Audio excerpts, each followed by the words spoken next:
And good morning, everybody. Welcome. Hot Takes Goodman and Haertl. How are you, Bruce? I am well, Eric. Are you all ready up for the holiday season? Have big plans, big family plans? Family's coming over Good. for a little Christmas dinner. Nice. Need Good. to do some shopping today. And how about you?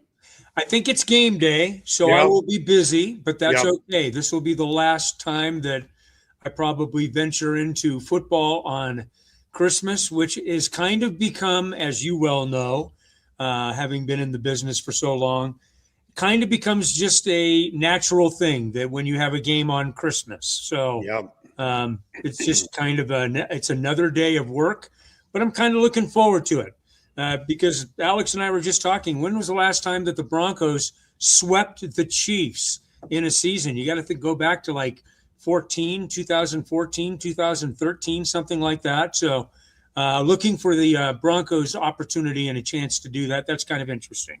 When you look at the last three games these two teams have played, the Broncos and the Chiefs, and I'm including the game on Thursday, do they kind of have to come with an asterisk?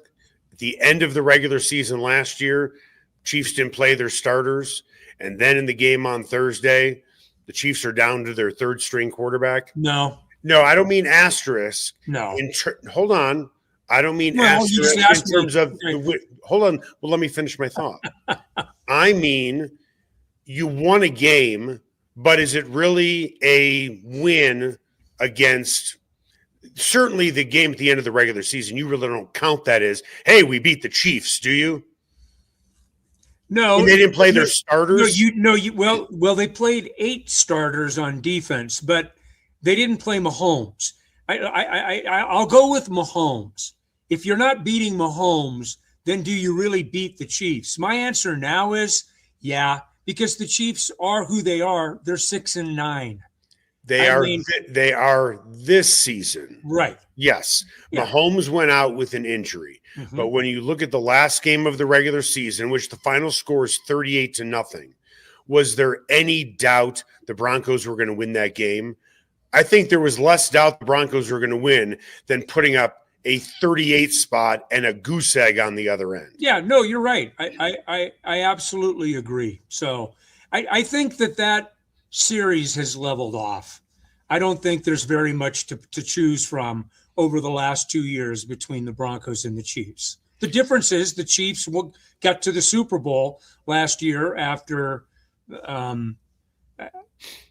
I think the Broncos have moved into a level where at least they are on a par or slightly in a.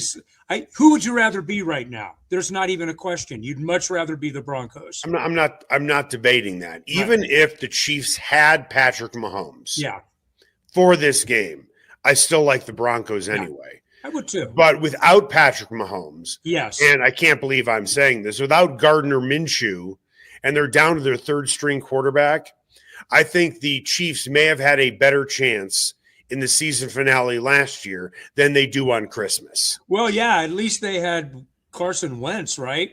They might be going with Shane Buechele on 1 day of reps off of a practice squad. I mean, so and not even their own practice squad, a guy that ran their offense like 3 years ago, right? The last time. So, yeah, I would say that you would like the Broncos in this matchup.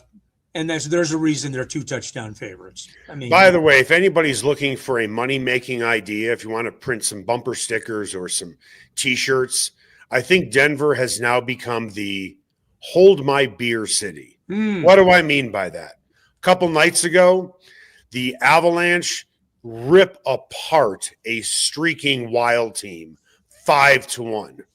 And I understand the Jazz are not as good as the Wild, but the Avs just curb stomp the Wild. And then the next night, which was last night, the Nuggets said, hold my beer and watch this. Yeah. We're going to jump out to a 19-0 lead, hit an outrageous number of three-pointers, 24, and we're going to run the Jazz out of the building. Yeah. It's just like the Nuggets and Avs keep topping each other on more impressive wins.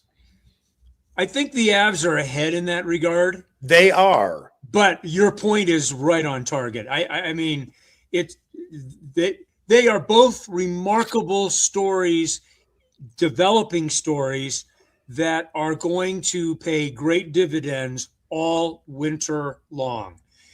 The Nuggets are, both of them, it's kind of like, can we just get to the playoffs and see how these two teams fare? Yeah. I'm almost to that point right now. No, you're not. Yeah. You are eager for the playoffs to start for the Avs. You are not eager 2 days before Christmas for the playoffs to start for the Nuggets because they're missing two starters. You got to get healthy. Right. And Absolutely. I'll tell you this. I mean, Jamal Murray, you can make the case, certainly deserves an all-star spot. Yes. Okay. I agree. And what he is doing doesn't look like anything that we have ever seen out of him in the regular season. They're doing it without two starters. And I see on social media a lot, big Michael Porter Jr. supporters saying, oh, the Nuggets clearly didn't get enough for this guy. No. Michael Porter Jr. is the best player on a crappy team. Right? Right. Somebody's got to score. Yes. Yeah. Don't come at me with that crap. I mean, I agree. I appreciate people's loyalty to Michael Porter Jr. My wife's favorite player when he was here was Michael Porter Jr. Yeah. Why? I don't know. I mean, who knows? You should ask her. You talk to her probably every day. Maybe when you have a conversation with, hi, honey, how's your day going? Why don't you weave in there? Why was MPJ your favorite player? And then get back to me. Yeah, I don't know why. But yeah, they're better off. They got a great deal in the trade. They're better off without him. Yeah. And that's not a personal statement. Nope. That's based on what his game brings to the team. I mean, I was an MPJ fan myself, but they are better off for the deal that they made, the money that they saved, the player that they got back, and the player that they lost. It was a win-win-win for the Nuggets, in my opinion. So there you go, for whatever it's worth. Michael Porter Jr. has had games where he's hit 66% field goal percentage. He has hit games where he's had a ridiculous stat line for three-pointers made. Mm-hmm. This is the difference, in my opinion, between MPJ and Cameron Johnson. I don't think Michael Porter Jr., and somebody will correct me, I'm sure it's happened, so it might sound like hyperbole. I don't think that Michael Porter Jr. has ever been a plus 31 in any game he has ever played at any level except for maybe high school. I That's the difference. Yeah, he's a far better defensive player. Yeah. So anyway, I want to let you know about Roller Auction, the leader in Colorado auctions for over 45 years. Roller Auction has over 150 auctions per year for vehicles, business liquidations, police seizures, tools and construction equipment, and more than that. All their auctions done online. You can do it from the comfort of your own home, so you don't have to leave your home. Learn more at rollerauction.com. Again, that's rollerauction.com. Get what you want at the price you want today at Roller Auction. Time now for the lead.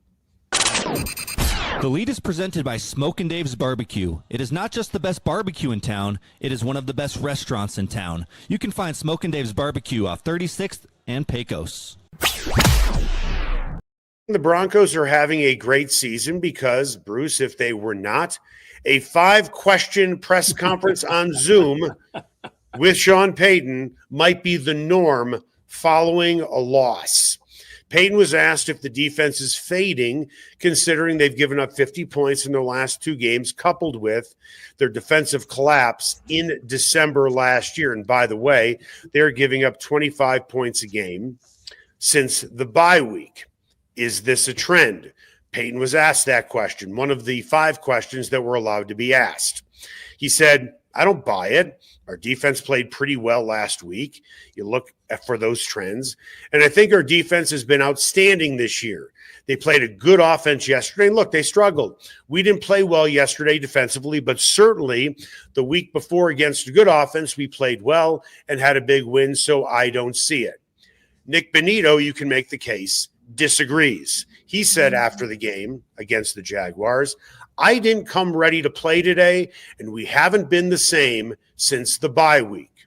Which guy is higher up on the truthometer?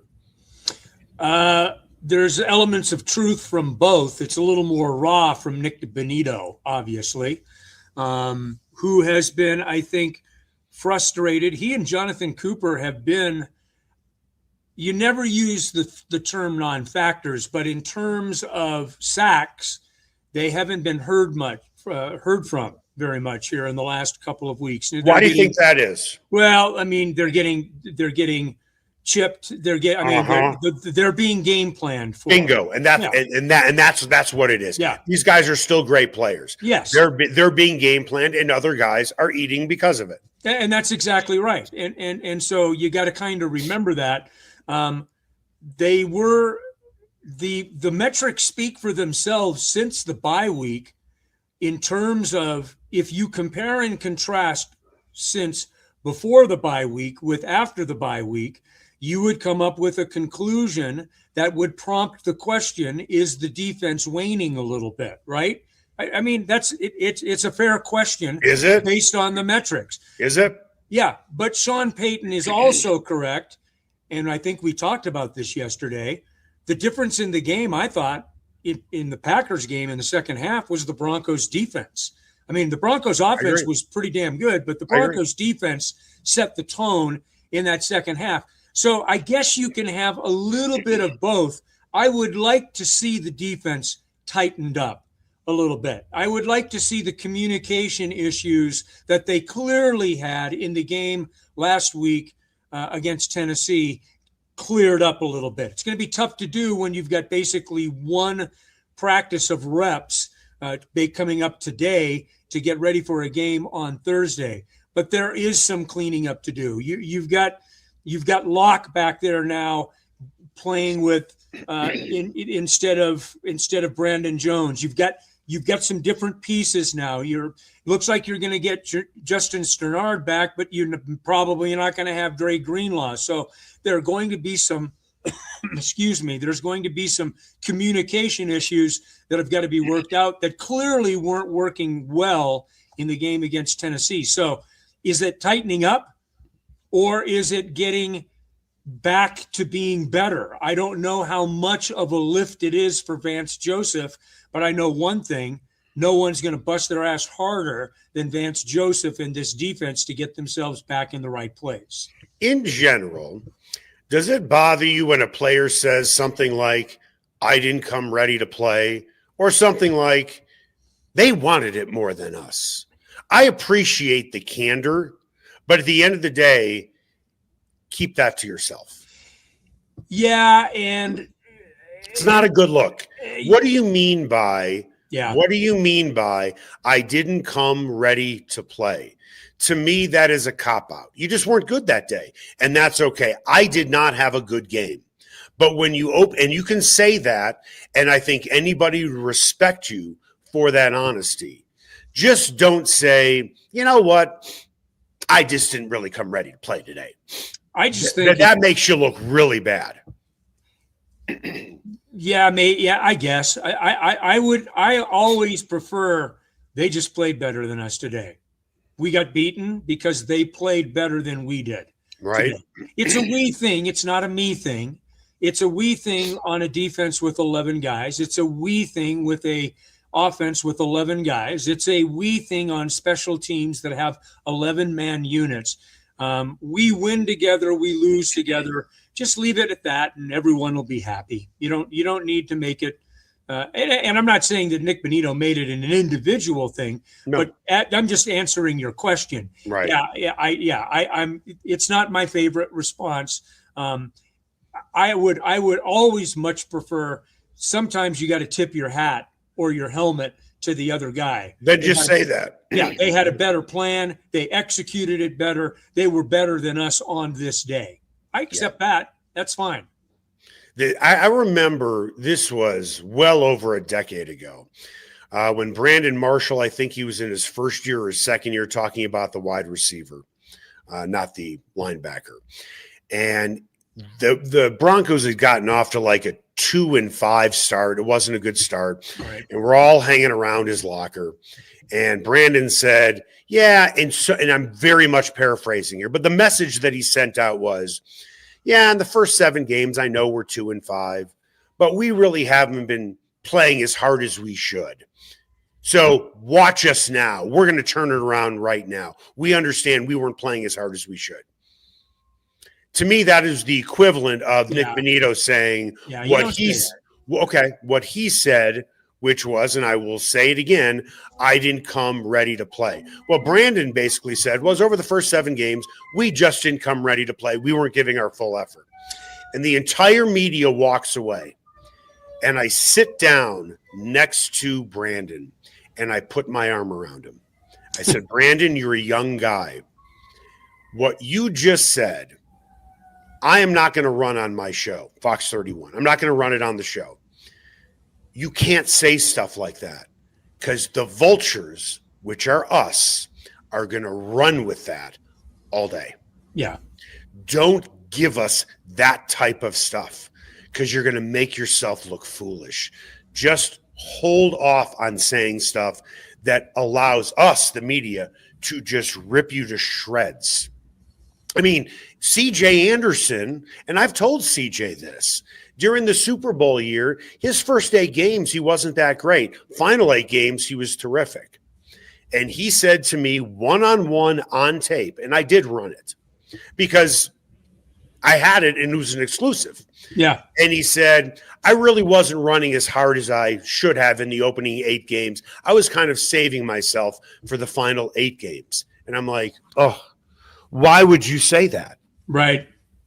CJ was far more of a veteran at that point, and I ran it. I think I was doing the show with less. Yeah. So I'm not saying that the Broncos players need more media training, because they get it in spades. Oh my God. Yeah. But don't give cynical guys like me the opportunity to blow a hole through your statement. Yeah.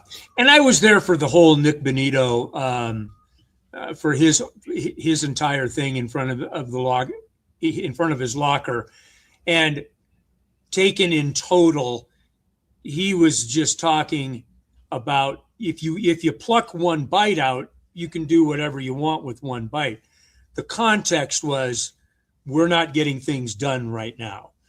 We're not doing it. And here are some of the reasons that it's happening. And but that doesn't make any difference.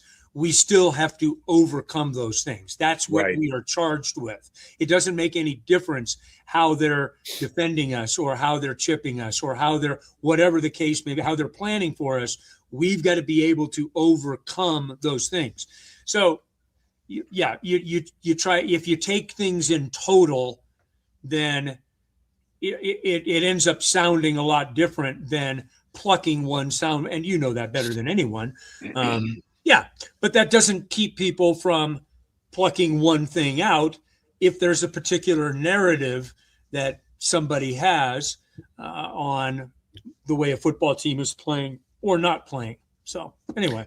The media is always going to try and find a way to skew something and skew the narrative in the favor of their argument. Don't give us the material. Let us make it up if we have to. You know what I mean? Just don't give it. And listen, I've been in the media a long time, as have you. It's not that I don't want good material to talk about, but don't just hand it to us with a comment like that, with what Brandon said, with what CJ said, with what Nick said. Think about what you're going to say. I don't consider myself, ironically, the show is called Hot Takes.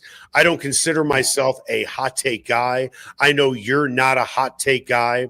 If I made a comment like Nick Bonitto didn't look like he was ready to play today, that is a hot take. Yes. Don't make my hot take for me. Right. Which is now not a hot take because you're the one who admitted it. Yeah. Yeah, I've got, right. I understand. And there are times when something is said, my first inclination is, you didn't really mean it. I'm never going to use it. You hear it and it kind of jolts you a little bit. And it's like, okay, you didn't, because you know when a guy really means it. I mean, there is no doubt about Nick Bonitto being ready to play every single time that Nick Bonitto stands on the field. Sure. The guy has that kind of motor. There is no question that Jonathan Cooper is ready to play every single time that he steps on a field. Those are two guys you never, ever, ever have to worry about. And, and here's another reason why. First of all, we see it on game day, but we also see it 3 days a week at practice. Those two guys in particular, and this is where we have an advantage over seeing this kind of stuff every single day that the fans never get to see. They compete almost on every rep in practice, whether it's sprinting for 5 yards with someone holding an elastic band. Literally, they compete over, I was faster, no, you were faster. They argue with one another playfully the whole 9 yards. You've never seen two guys more ready to play football than those two guys. So your point is a good one. And sometimes those things can be said in frustration or in, I'm going to give you something quick here. I don't really want to talk to you, but I'm doing my responsibility and I'm talking to you. I think when he said, I didn't come ready to play today, he was falling on the sword for very his much so team and the way the defense. He was falling, and I get it, but say it differently. Yeah, that's right. There's different ways to do it. That's okay. So coming up after the break, we have a break from the college football playoff. What's the college football playoff going to look like next year? And the reason why I bring this up, and I'm kind of backdooring this because you might think, what does this have to do with anything? Notre Dame and USC have canceled the rivalry, which started in 1926. Is college football trying to move Notre Dame out of the way? Are they muscling up against Notre Dame, starting with USC? That's next. Ever wondered where city and county fleet vehicles go when they retire? Now's your chance to find out and score big. Imagine driving away with a great deal on a reliable vehicle. For over 45 years, Roller Auction has been the trusted source for government fleet vehicles and equipment. Trucks, SUVs, sedans, and more, all selling to the highest bidder. Don't miss out. Visit roller.bid/hot takes to get auction updates today. Your next vehicle could be just a click away. Everyone has their favorite barbecue spot. Mine, Smokin' Dave's Barbecue and Brew. My favorites, slowly smoked ribs, smoked corned beef Reuben, smoked meatloaf with a portobello balsamic cream sauce. And don't forget about Smokin' Dave's 16-hour smoked brisket and pork with one of their 4 homemade barbecue sauces. Great sides, you bet. Barbecue beans made with pork and brisket and their southern corn bake. Man, you got to try it. Plus, they have amazing non-barbecue entrees on the menu. Go where I go, Smokin' Dave's Barbecue and Brew in North Denver. Ferguson's Heating and Cooling is the best in Denver, and their customers agree. Ferguson's has 165 5-star Google reviews, and here's one from Betsy. Highly professional, prompt, and honest. I switched to Ferguson's when I became aware my former company was trying to sell me a whole new system I didn't need. Ferguson's is an honest, working, family-owned business that'll give you a fair price, the highest quality parts and equipment, and they always show up on time. You can trust the Ferguson family like you trust your own family. Go to fergusonsheatingandcooling.com. Everyone has their favorite sports bar. Mine, the Sportsbook Bar and Grill in Highlands Ranch, DTC, and now in Parker. All their locations are everything a sports bar should be. An upscale menu with 12 different burgers, outstanding wings, and my favorite, the Philly cheesesteak egg rolls. They've got every game on the NFL Sunday Ticket, MLB Extra Innings, NHL Center Ice, NBA League Pass, plus soccer, rugby, and UFC. Sportsbook, great hangout bar, great for private parties. The Sportsbook Bar and Grill in Highlands Ranch, DTC, and now in Parker. They are the sports bar. Sasquatch and Wildcard Casinos in Blackhawk have another incredible promotion. They'll be giving away a Ford Maverick Tremor truck or over $25,000 in cash the weekend of January 9th. Daily cash drawings are every 45 minutes between 10 a.m. and midnight. Players can earn daily entries with every locked-up jackpot or by redeeming players' points on their players' cards. Sasquatch and Wildcard Casinos, loose slots, great promotions, delicious food, and a family-owned casino that treats you like family. And welcome back. Hot Takes, Goodman and Haertl. Time now for What's Trending. What's Trending is presented by Ferguson's Heating and Cooling. Your family should trust the Ferguson family for all your heating and cooling needs, and you'll see why they have over 165 five-star Google reviews. Make an appointment today at fergusonsheatingandcooling.com.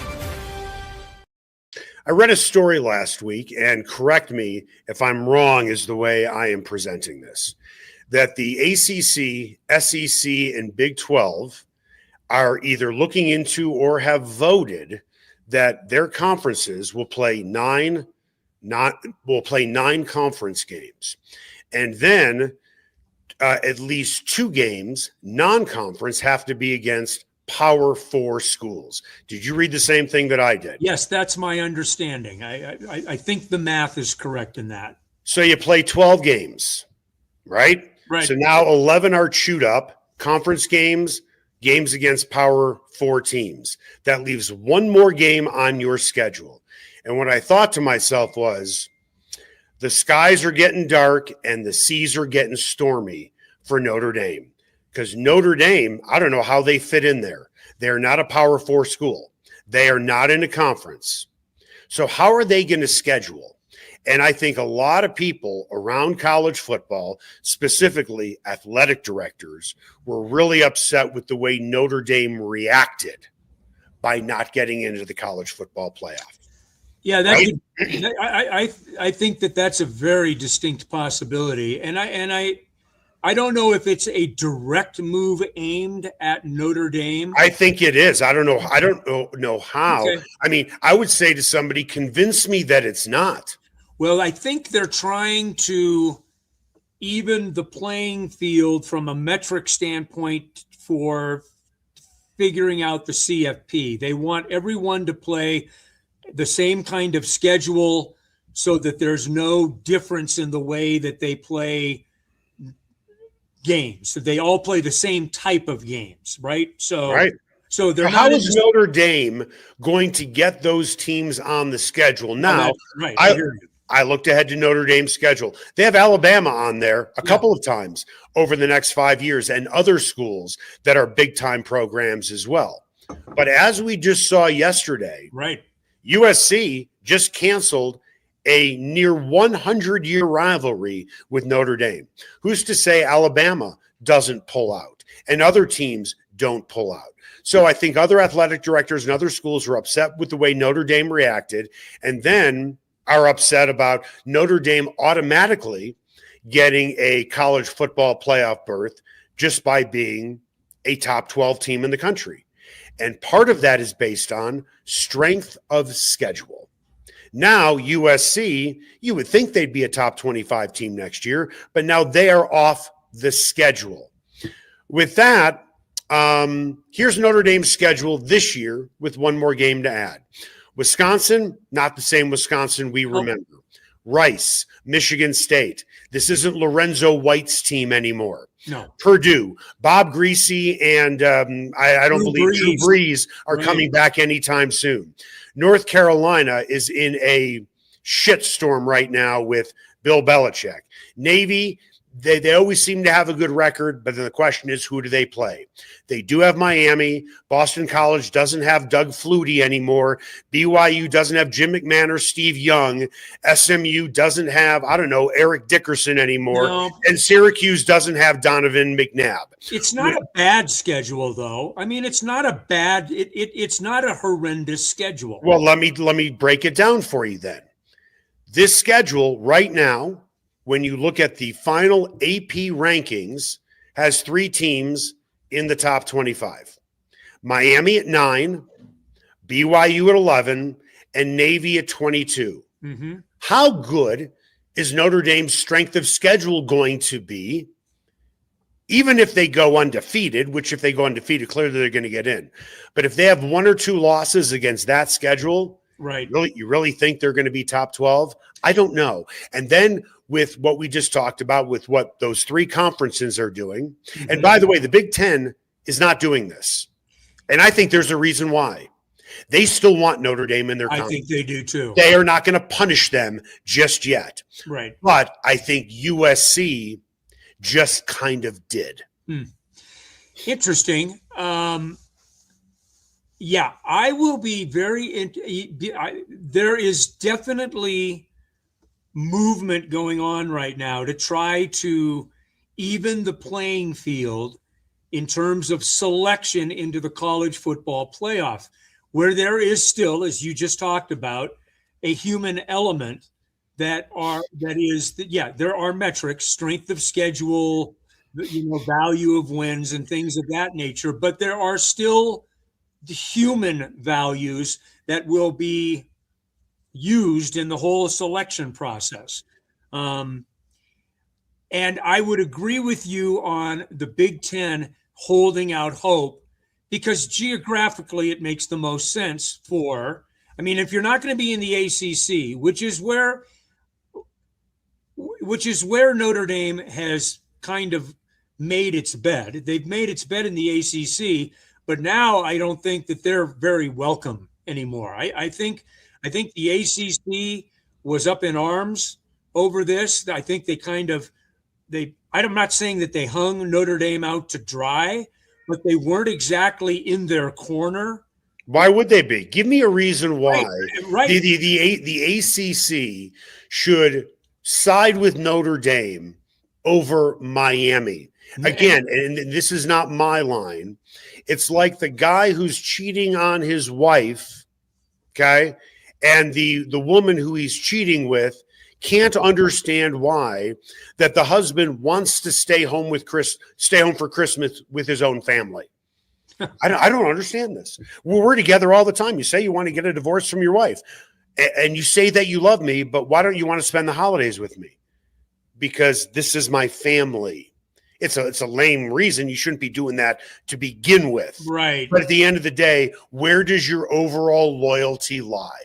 It lies with your wife, even though you're cheating on her. Well, and the irony is that Notre Dame is basically a functioning member of the ACC in everything but football. Yeah, because they want to keep their NBC contract. And that's exactly right. So about money. So Notre Dame is driven by the television money. The ACC is driven by the television money because they'd rather have a Miami or a Virginia or whatever the case may be in the college football playoff than a Notre Dame where they don't reap any of the rewards. It's all a money grab. It's all a money grab right now. I think that Notre Dame's arrogance is going to kill them. And what do I mean by that? They think they are the big swinging dick in the room, and they're not. The Big Ten is. The SEC is. Yeah. They control college football. And Notre Dame is delusional in believing they are the big dog. They are now going to be, I believe, pushed out by these conferences not scheduling any of their teams to play them, weakening Notre Dame's strength of schedule. Or being top 12, even if they have a great record, you're going to look at that strength of schedule, aren't you? I don't know how many more times you're going to see. Now, listen, I'm not saying Alabama's going to back out or other big schools are going to back out. But what did Notre Dame hang its hat on to get into the playoff? We played A&M and Miami. Yeah. Look at now, both losses, by the way. Yeah. Let's not discount that. Right. Please, let's not discount that. So if A&M is not going to play them, then what does that schedule look like? Oh, they played USC. Now they're not playing USC anymore. Yeah. Well, the problem with strength of schedule is when you probably scheduled Wisconsin was probably a top 15 team. Now, Maybe. 4 years later, Wisconsin is a non-factor right now in the Big Ten. Now they're in the Big Ten, but they're not a factor right now in the Big Ten. Those types of things change, and it changes. But what it means is you don't have the consistency of scheduling in a conference that you know is going to give you a certain power base. Notre Dame, here's where Notre Dame does have control. Anyone would be glad to have Notre Dame. Anyone would be glad to have Notre Dame, and they know it. They are the prettiest girl at the or the best looking guy at the ball. However you want. They are. Well, I mean, as of right now, Notre Dame is. Well, yeah, because they're the ones that don't have a suitor. Well, Everybody else is locked up. Everybody wants them. I understand that, but they are far from as powerful as they think they are.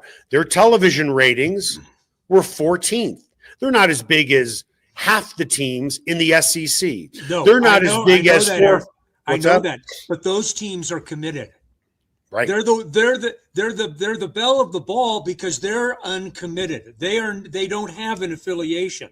But anyone would be glad to have Notre Dame as part of their league. The Big Ten, I agree with, and you're from that part of the world. Yep. You know damn good and well the power of Notre Dame geographically in that situation. And they have and I'm not going to cut them.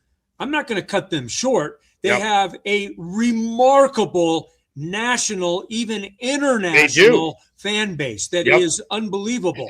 But I would agree with you. I think that they feel like they are probably someone who they really aren't anymore. Yep. But they still are a very popular, the SEC would take them in a heartbeat. Yep. The Big Ten would take them in a skip of the heartbeat. I mean, they take it even faster. And Bruce, the conferences are now going to be punitive with them. Yeah. Talking about Notre Dame until they decide to play ball. Yep. You need to come join one of us. And if you don't, we are going to wreck your strength of schedule. Because Big 12, ACC, SEC, 9 conference games, 2 non-conference games have to be Power 4 conferences.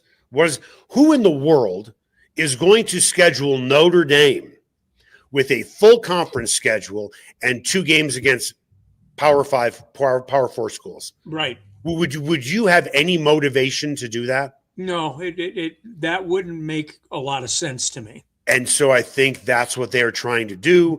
And then we see this thing with USC, and everyone's blaming Lincoln Riley, and I get it.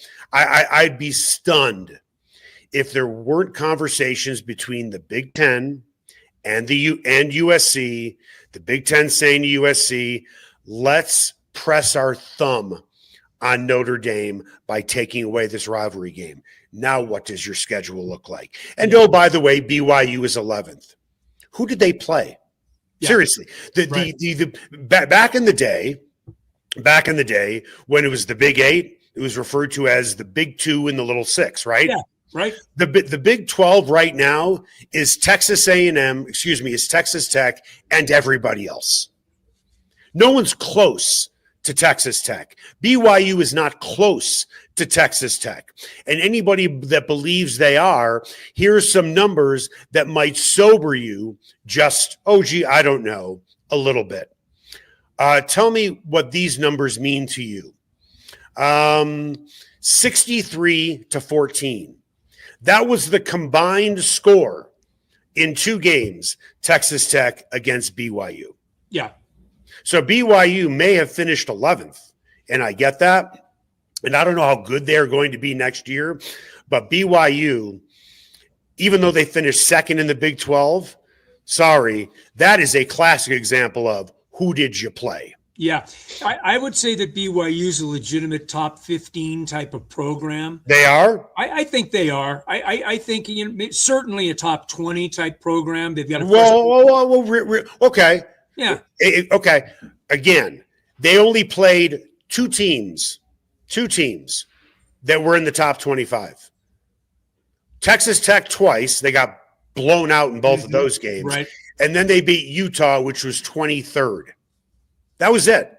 They beat Portland State, Stanford, East Carolina, the Buffs, West Virginia. The Big 12 wasn't that great this year. Right. And I don't know when they're going to really be that great again. Yeah. I'm just talking about in general.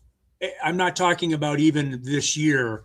But I think BYU is a top 20 type of program. I think that you should expect them to be a top 20 type program. Texas Tech is on a different level right now because They are the leading NIL providers in college football. I want you to hear that. Texas Tech is leading the way in NIL and money spent on their football program. More power to them. Those are the rules that we're playing with today. Yep. So let me ask you then. Let's say BYU finishes 20th in next year. Yeah. Okay. That's pretty good, don't you think? Yeah. I mean, it's a reasonable expectation, I think. Yeah. Navy, I don't know if they'll be a top 25 team next year. Right. No idea. Yeah. Okay. So your only marquee game, forget about win, your only marquee game is against Miami. Yeah. Instead of arguing, which what they argued this year was, well, we did play USC, beat them, and then, we had some stumbles at the beginning of the year, but look who we played. We played Miami, and we played Texas A&M. Yeah. 2/3 of that argument is gone. Yeah. That argument didn't hold much water with me. I had no problem with Notre Dame not being in the playoff. And we talked about this. You asked me on Friday or Thursday last week about whether or not we think that the CFP is going to remain the way that it is with like James Madison and Tulane. Well, we got our answers about those two, and they were expected answers. I do think that you can tighten up the college football playoff. I mean, with all respect for the group of five outside of the Power Four, I just don't see any evidence that we need to have teams like that. Even though I am a college basketball, get those types of teams in college football, to me, it's a totally different game. Oh my God, yeah. It's a totally different game. One loss can knock you out of the national championship picture. Absolutely right. A 4-game losing streak will more than likely not knock you out of, excuse the double negative, will not knock you out of the field of 68 or soon to be 74 or quite possibly 174. Exactly. That's exactly right.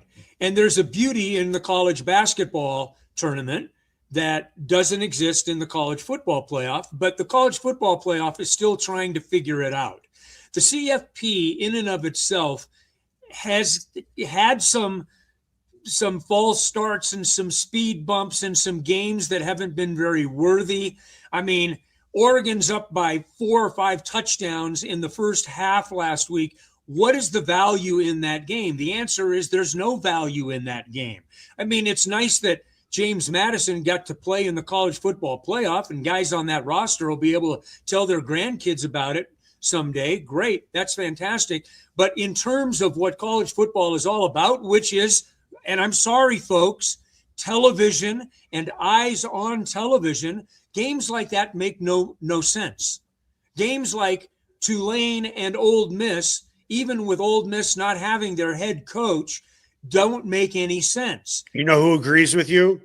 The College Football Playoff Committee. Yep. That's why they scheduled the Tulane game and the James Madison game head-to-head against the NFL. Exactly right. And by the way, I watched the NFL. I didn't watch college football, but you know who I did watch on Friday night? I watched Alabama and Oklahoma. That makes sense to me, right? I get that, and it's like, oh, I don't care that they're 2 SEC teams. It's Alabama and Oklahoma. And the game kind of lived up to the billing. So, but let's call it what it is. It's all about the money, and it's all about the television money in college football. That's what's running the engine of college football. Notre Dame is a great academic university. Yeah. Okay. They have great academics there as well, great professors, probably very, very smart administrators. If they don't see the storm coming right now, their house is going to get blown away in the hurricane. This is an indication of things to come. USC just bailed out of that rivalry. 3 of the power conferences have said, I don't know if we have room for you, Notre Dame, on any of our schedules, because now we're locked into 11 games. Why are we going to schedule you? The only school that is not going to do that where it's 9 non-conference games and 2 games against Power 4 schools, is the Big Ten. Because they're hedging their bets that Notre Dame will join them because the other 3 conferences are being punitive. The storm is coming, Notre Dame. Board up the house and get out of town.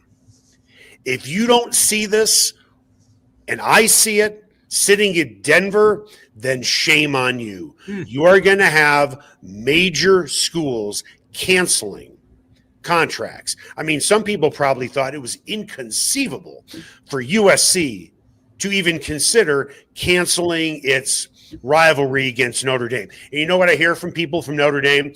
Well, USC is not very good in the Big Ten and they're scared. No, they're in the Big Ten. Yeah. Period. And they're getting all kinds of Big Ten money. And they still are in California, and they still get a ton of California recruits. And I understand that Notre Dame, like all the great schools, recruit nationally. This is like chopping down a tree. 3 of the conferences have taken a big swipe at Notre Dame. Tree hasn't come down yet. Understandable. It's one swipe. USC just took a swipe at him. If you don't see that tree is coming down with your strength of schedule, and if you think that you're going to have a great strength of schedule with BYU, Miami, and that's just because they're in the ACC, right, and Navy, you're going to get shut out. And then now that you have this clause in the contract that says if you're a top 12 team, Notre Dame, you automatically get in. There is no margin for error because that committee is looking to keep you out of it. I will say this in parting, and I know that this is kind of a whimsical view from a bygone era. I hate seeing these kinds of rivalries broken up. I grew up on USC Notre Dame. Not from 1926, right? But I mean, I remember always watching Notre Dame, USC, and college football is losing a lot of that now. Now you still are going to have it in the conferences. I get that, but man, it's if it's not evident now, I don't know when it's going to be more evident. It's all about the money, and it's all about making the money. It's all about the Benjamins now in college football, which is about as close to pro football now as you can get without calling it pro football. That's the way it is. And this is a damn shame that rivalries like Notre Dame and USC, which you could set your watch to every single year, no longer matter enough for the 2 sides to play one another. It's a damn shame. When you look at Notre Dame's schedule overall, I would love, just for fun, to stick them in the SEC for 1 year. Let's see you escape with 2 losses. Good luck. Good luck escaping with a couple of losses.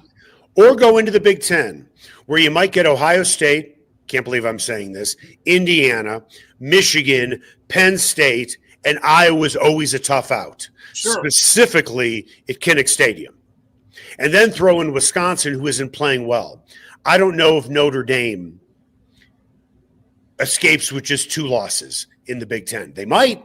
But then they're going to schedule non-conference games, right? No, you're right. Yeah. Go ahead. Go to the Big Ten and then schedule Miami and see how it works out for you. I hear you. But it's good to have the money. Oh. It's good that Team Green has plenty of green. Good for you. It's just you're going to be watching everybody else play for a national title. But you'll be able to sit home and count your money. That's Hot Takes with Goodman and Haertl. Make it the best possible day you can.